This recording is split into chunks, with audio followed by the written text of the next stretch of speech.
personaje copiarín porque ya estoy viejita. Acerca de escribir una novela.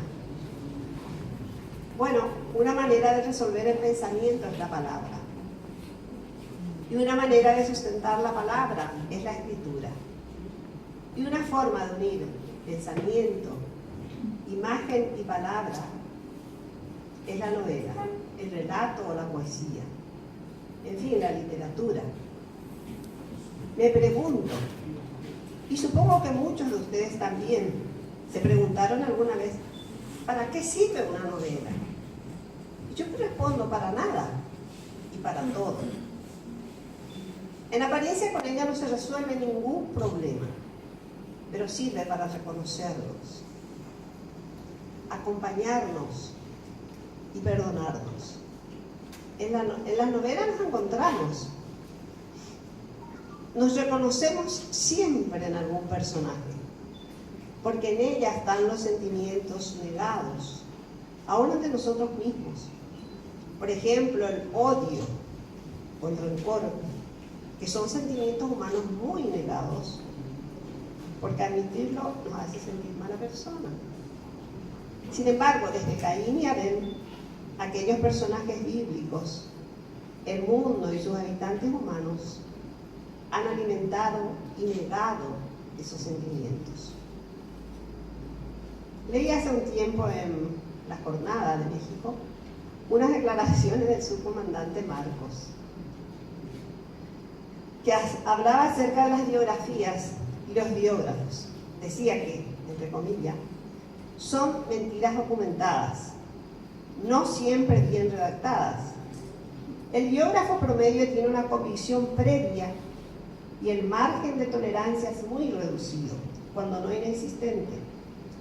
Con esa convicción comienza a hurgar en el rompecabezas de una vida que le es ajena, por eso su interés en hacer biografía, y va recolectando las piezas falsas que le permitan documentar su convicción propia, no la vida reseñada. Lo cierto es que acaso podríamos conocer con certeza fecha y lugar de nacimiento, y en algunos casos fecha y lugar de defunción. Fuera de eso, la mayoría de las biografías deberían estar en el rubro de historias noveladas o ciencia ficción. Lo mismo vale para la historia. Los héroes y las heroínas están en ella adornadas o envilecidas. Pero las novelas pueden mostrar el perfil humano con su carga de ternuras y perversidades.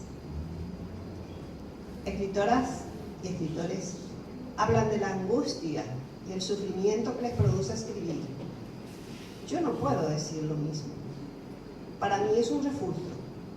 Es sí una obsesión que me acompaña mientras realizo todas las tareas que se deben realizar, ¿no?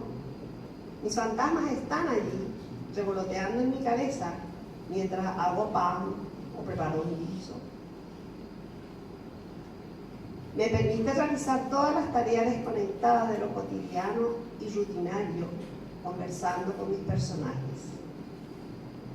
Ellos me acompañan hasta que finalmente se acomodan dentro de una historia y nos tranquilizamos. Es una obsesión hasta que sale en un libro y ya no hay manera de volver atrás. Ya deja de pertenecer. Bueno, estuve un poco nerviosa porque es la primera vez que escribo una novela bastante loca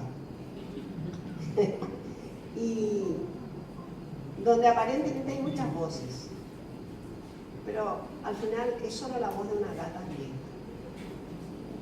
Les agradezco muchísimo por estar aquí, por acompañarme, y quiero hacer un agradecimiento especial a mis amigos que vinieron de lejísimo. Tony Vázquez vino de Buenos Aires.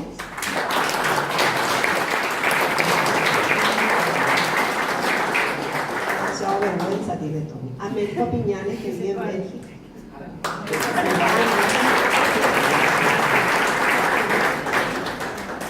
Mis amigas que vinieron de Coronel Oviedo.